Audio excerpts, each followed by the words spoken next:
Então, esse fascínio pelas elites dá isso. Agora, eu não me surpreendo tanto com os pobres sentando para ver os ricos passarem. Me surpreende também muito que tipo de gente é essa que sai de casa com seu carro, muda o trajeto para passar na Avenida Europa, acelera para entreter as classes populares. Assim, isso me chama a atenção, Bessa. E nesse programa, o repórter perguntava para esses garotos, não havia famílias também, sentados, gente, sentados. Eu não sei se é sábado de manhã ou domingo de manhã, né? Mas você sabe, eles sabiam todos os dados daquele tipo de carro, né? Não, e falou com o repórter, do professor repórter, eu já perguntei para ele, o outro falava, eu já tive o privilégio de dar uma volta, que eu pedi para dar uma volta com o cara no carro, um carro conversível, né? É um país enlouquecido, né? É um país enlouquecido pela produção da diferença, assim, onde tá todo mundo sabendo, querendo descobrir o que faz para fazer parte do cercadinho. E aí não vai dar para inventar nação, né? Acho que esse é um ponto importantíssimo que a gente não pode esquecer, assim. Uma nação se constrói sobretudo pela ideia de que há algo que a gente compartilha, que nos faz, apesar da diferença, iguais. E no Brasil a gente está mais interessado nas diferenças do que na igualdade. Descobriu aí também que a maneira como é conduzida a política é para manter uma estrutura de poder econômico. As duas coisas estão misturadas, né? Você sabe que durante a pesquisa eu ainda estava fazendo parte da pesquisa, foi aquele momento que o Paulo Guedes, para nossa surpresa, começou a trazer a ideia de que valia a pena taxar rico. E eu estava fazendo a pesquisa quietinho. E os ricos ficaram, assim, nós vamos a Brasília, você não vai a Brasília também tentar derrubar esse projeto do Paulo Guedes para taxar rico? Eu disse, eu não, estou tranquilo aqui, não tem nada com isso não. Eles disseram não, e eu vi, assim, boa parte da elite brasileira entrar nos seus jatinhos para defender seus interesses. Já foi no governo Bolsonaro, né? Agora, 2022, né? Antes, né? 2021. Os caras foram para Brasília, bateram na porta de cada senador, de cada deputado, dizendo, isso aqui negócio pode passar não. Bom, é claro. E você via que os grandes interesses representados ali, em sua maioria, eram os interesses dos ricos.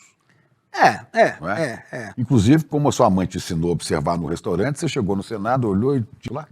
Tinha o senador Paulo Paim, né, do Rio Grande do Sul. Naquele momento, só o Paulo Paim, né? E a Marina Silva, obviamente, isso que eu ia dizer. Já era exceção da exceção. Mas daí você foi fazer doutorado. Aí eu fui, eu descobri que a antropologia era boa demais para ficar só falando com antropólogo. O que mais me motivava, desde que eu saí do mestrado, é tentar deixar nas pessoas o mesmo efeito que o Roberto da Mata tinha deixado em mim, assim. Eu queria que as pessoas soubessem que tem um outro jeito de pensar sobre o mundo. E aí eu decido que eu não queria entrar no doutorado direto. E eu vou para o Canadá fazer uma especialização em antropologia do consumo. Por que o Canadá? Foi o jeito que eu encontrei, porque lá tinha uma especialização em antropologia do consumo na costa oeste do Canadá. E eu queria estudar outras coisas, assim, porque eu tinha ido... por ali? Vancouver, isso mesmo. Eu tinha conseguido fazer parte da minha pesquisa de mestrado na Argentina. E na Argentina tinha uma antropologia que não era só uma antropologia acadêmica, era uma antropologia aplicada. E o fato de usar a antropologia para além da academia me interessou. E aí eu descobri, então tá, isso pode ser uma possibilidade, dado que eu não quero entrar no doutorado direto. E aí eu sou capturado pelo tema antes de entrar no doutorado. Então ali nesse período do Canadá, eu vou a Miami, vejo o boom de brasileiros comprando alucinadamente bugiganga. Você foi por sua conta e risco. Minha conta e risco. Você risco. não tinha uma bolsa? Não, nesse momento, não. Meu pai, de novo, muito liberal em relação aos gastos com educação. Eu faço um acordo com meu pai, eu falo, pai, tem como você pagar os primeiros meses do curso e eu me banco lá? E meu pai disse, tá bom, eu te pago esses 3 primeiros meses de curso, a passagem a gente vai comprar com milha e depois você se vira, eu não vou te dar mais dinheiro. E aí eu falei, tá bom, pai. Aí você entrou pelos Estados Unidos, por Miami. E aí eu vejo um Brasil comprando alucinadamente de uma forma que eu não estava acostumado. Assim. Que é o que você conta logo na abertura desse livro, Coisa de Rico. Conta rapidinho essa história pra gente. O que foi que te instigou a fazer essa antropologia dos ricos, do luxo? Eu chego no aeroporto de Miami, tem um casal na minha frente, a imigração ainda tinha aqueles 2 momentos, um carimbava passaporte, o outro você entregava o papelzinho que a gente corria para preencher dentro do avião. E nesse segundo momento, um casal na minha frente, Claudete e Mário Jorge. Eles entregam um papel, o oficial da migração olha para a cara deles e pergunta quantos dias vocês vão ficar aqui. Eles falam 2 semanas. E o casal pergunta, cadê? Em que hotel, né?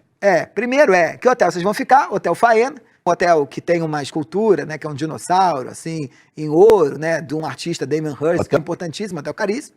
O cara pergunta para eles, cadê as malas? Eles disseram, a gente não trouxe mala. A gente vai comprar tudo, inclusive mala. E aí o oficial, surpreso com aquele fato, convida eles a irem para a salinha de averiguação. E no caminho, o oficial fala uma frase que me jogou na pesquisa, que era, brasileiro é assim, Falou é rico com de quem? verdade. Falou com o colega? Falou com um colega. Brasileiro é assim, é rico de verdade. E aí eu falei, para mim eles parecem classe média. E o cara acha que eles são ricos. Então quem é rico no Brasil? E aí, dá na pesquisa. Agora eu vou pesquisar aqui. Agora eu vou pesquisar quem é rico no Brasil. E o mais chocante foi que esses limites ou essas confusões entre quem é ou quem não é rico no Brasil acompanha do cara que ganha 30 mil reais por mês, que pode ser considerado alguém rico, dado que faz parte do 1% da sociedade brasileira, mas está no cara que ganha 100 mil por mês, no cara que ganha 300 mil por mês. Ou que ganha 3 mil por mês. Ou não ganha 3 milhões por mês. Que ganha 100 vezes o que ganha 30 mil. Aí você fala, isso aí é tudo rico. Nessa tour da pesquisa, que tá mais, do lançamento do livro, que está mais engraçado, Chica, que vira e mexe eu entro em fóruns, né, que os ricos me convidam para falar do livro. E é engraçadíssimo que eles me perguntam assim, Michel, como é que os ricos vivem? Os ricos me perguntam, Michel, como é que os ricos Igual vivem? aquele negócio do Globo Repórter, os ricos brasileiros. Onde vivem, o que comem, onde moram, né? Mas isso é fruto de uma sociedade que não conseguiu facilmente se valer de um marcador, claro, para definir quem é e não é.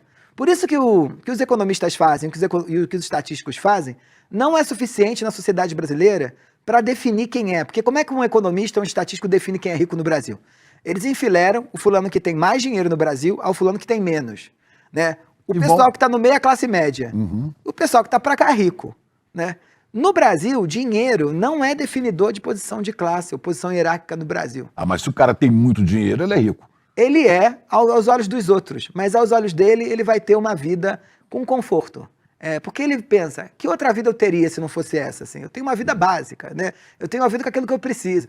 Como eu viveria sem secretárias? Como eu viveria sem seguranças? Como eu viveria sem cozinheira? Como eu viveria sem morar nesse apartamento por andar? Como eu viveria sem ter casa de veraneio? Como eu viveria sem viajar de executiva? Como eu viveria sem meus filhos estudarem numa escola que custa 15 mil reais por mês? E aí ele olha para a vida e diz, olha, eu tenho noção dos meus privilégios, e a elite brasileira diz essa frase, eu tenho noção do conforto que eu vivo, eu tenho noção de que eu vivo uma vida muito diferente do resto da sociedade brasileira, mas isso não é suficiente para me colocar entre os ricos. O que ele quer para ser rico? Ser considerado rico? Ele quer ter a vida do rico de estimação dele, que é esse rico que ele gostaria de ter a vida. Todo rico no Brasil... Conta uma história que você exemplifique isso. Uma, para mim, é maravilhosa, é o fato do fulano que a filha estudava aqui numa escola de elite, na Graded, que é uma escola bilíngue, né? No Rio de Janeiro? Não, aqui em São Paulo. Essa escola é daquelas que é algo muito valorizado pelas elites hoje. Quando o fulano se forma no ensino médio, ele ganha 2 diplomas, o diploma brasileiro e o diploma internacional, que eles chamam de bacharelado internacional. E essa moça tinha 2 filhas, uma filha de 15 anos e uma filha de 12, e ele pagava, em média, 10 mil reais, 12 mil reais nessa escola, para cada uma das filhas. E eles são obrigados a pensar em outra instituição de ensino para as filhas, porque chega no Brasil uma escola chamada Avenues, que é uma escola internacional com filiais em Nova York e na Ásia, e ela tem um negócio que é muito valorizado pelas elites, que é o fato de que, numa determinada turma, em todas as salas de aula do mundo, as crianças vão estar na mesma página do livro ou da lição. Então, para gente que viaja muito, seu filho, né, se tiver vontade, você pode ter uma aula em Nova York, depois em Singapura, e depois tem uma aula no Brasil, porque a disciplina, o avanço das aulas é mais ou menos... Todo mundo está na mesma página. E essa escola é conhecida como a escola mais cara do Brasil, e ela também é conhecida como uma escola onde os filhos das elites brasileiras vão. E eles decidem levar a filha da Graded, que era uma escola de 12 mil reais, para essa que devia valer 15 mil reais. Só que lá era uma elite. E na primeira semana, a garota de 15 anos é convidada para uma festa. Então eles tinham um fundo de investimento, eles moravam numa baita mansão no Morumbi, uma família muito rica, mas a garota entra para Avenues. Na primeira semana, a garota é convidada para uma festa de 15 anos. O pai diz, minha filha, vá, que bom, já fez amigos.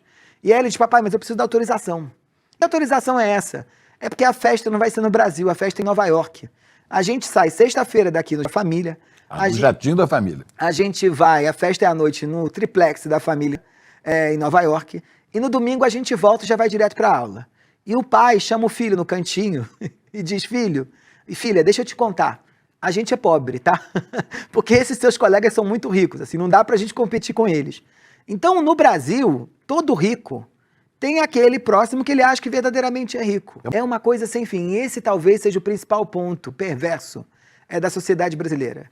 É perverso com todo mundo. O fim, o teto que é o Elon Musk, tem $1 trilhão. É perverso com o rico, que nunca está satisfeito, mas é perverso com a sociedade brasileira, porque esse fulano que nunca está satisfeito, ele vai sempre estar querendo mais, ao ponto de nunca aceitar que precisa dividir um pouco, e ao ponto de nunca aceitar que aquilo é suficiente para ele viver tranquilamente. Assim. Então, o fato de não ter um lugar claro onde a elite vai e ela diz, olha, a partir de agora tá bom, faz com que os ricos brasileiros queiram sempre mais e nunca possam dormir tranquilos com o que tem, né? Porque eu ganhei dinheiro suficiente para eu aposentar, aí eu começo a me preocupar em ganhar dinheiro suficiente para aposentar meu filho, aí depois que eu ganho dinheiro suficiente para aposentar meu filho, eu quero aposentar meu neto. Isso não acaba, né? E além disso, você quer ter cada vez um padrão de sofisticação maior, né? E ontem mesmo conversando com uns amigos, né, que são executivos de grandes empresas, eu dizia para eles que eles falam, mas tem um problema muito sério, porque eu conheço muita gente que foi rica e ficou pobre. E eu dizia, olha, boa parte dessa produção de falidos no Brasil está pautada na maneira como a gente inventa a riqueza aqui. Porque como é que é o jogo? Fulano começa a ganhar um aumento, ele vira diretor de empresa, sei lá. Fulano virou diretor de uma grande empresa. Aí ele começa a ter que bancar um padrão de vida que é de diretor de empresa. Ele já muda o carro na hora, ele muda de apartamento, a criança dele vai estudar em outra escola, ele já não aceita passar férias no Guarujá, ele já quer passar férias em Cancún, sei lá, já muda o jogo. Então a poupança do rico brasileiro é sempre diminuta, tá? Ele sempre quer algo que é mais do que... ele sempre gasta muito para bancar um padrão de vida ao ponto de convencerem, ou de se convencer que ele é rico e convencer os outros que ele é. Nessa sua pesquisa, você chegou a descobrir, você chegou a intuir o que esse pessoal quer tendo tantas coisas, sendo tão ricos assim? O que eles querem? Eles querem ser reconhecidos como ricos, só que esse dia nunca chega. Por quem? Por quem está abaixo deles, por quem está acima? Reconhecido por quem está acima, né? A referência sempre é quem está acima. É quem está acima, certo? E qual é a perversidade desse negócio, Chico? É que toda vez que você acha que conquistou alguma coisa que vai te incluir, ou que vai te dar esse vínculo de pertencimento às elites, um novo mundo se abre. Então você chega e diz assim, eu vou dormir no melhor hotel de São Paulo. Você dorme lá uma noite, no café da manhã já tem algum rico dizendo para você o seguinte, o melhor hotel da América Latina não é esse, né? É outro. Aí você dorme nesse, e aí fala, olha, o melhor hotel da América não tem hotel de 25 estrelas.